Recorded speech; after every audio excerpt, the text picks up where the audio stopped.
Channel of Vadodara. છોટાઉદેપુરના જોજ ગામે રીંછ દ્વારા એક વ્યક્તિ પર હુમલો કરવામાં આવતા ઈજાગ્રસ્ત વ્યક્તિને સારવાર હેઠળ હોસ્પિટલમાં ખસેડવામાં આવ્યો છે। જોજ ગામે રહેતા 45 વર્ષીય વ્યક્તિ ઉપર રીંછે અચાનક હુમલો કરતા તેને મોઢાના ભાગે ગંભીર ઈજા પહોંચી છે।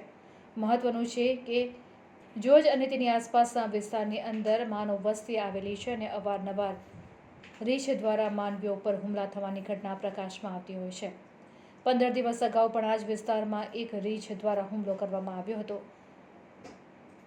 ત્યારે જોજ ગામમાં રહેતા રસિકભાઈ નાયક વહેલી સવારે લઘુશંકા માટે નીકળ્યા હતા। તે સમયે અચાનક તેમના ઉપર હુમલો કરવામાં આવતા તેમના મોઢાના ભાગે ગંભીર ઈજા પહોંચી હતી।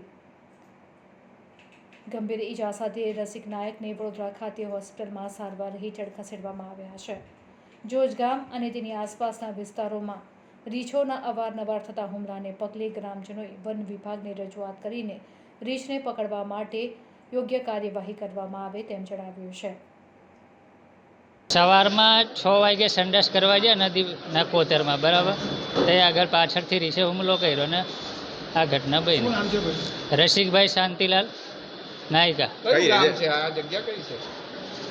જોજ, છોટાઉદેપુર, જિલ્લો વડોદરા, આપણે છોટાઉદેપુર। ત્યાં રીંછો આવે છે ને આવે છે।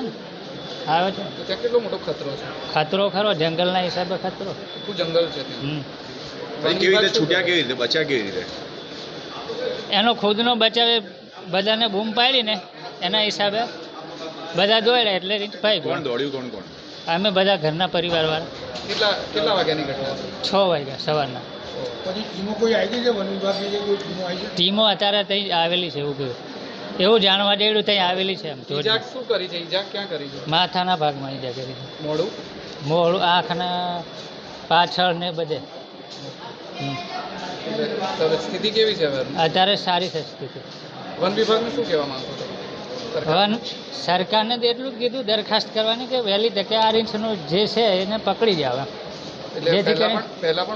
હા, પહેલાં દરેક વાર 15 દિવસ અગાઉ હોય થયેલો બાજુના ગામડામાં, બરાબર, કે હવે પકડી જવા। એક જ રીત છે કે બીજા બધા રીત? એક લોકો એમ કે જંગલ હોય એટલે અનેક રીત હોઈ શકે, બરાબર। ડર લાગે? ડર ખરો, રીંછ કેળે એટલે ડર તો હોય ને યાર। શું નામ તમારું? લાલુભાઈ જયંતિભાઈ નાયકા, જોજ।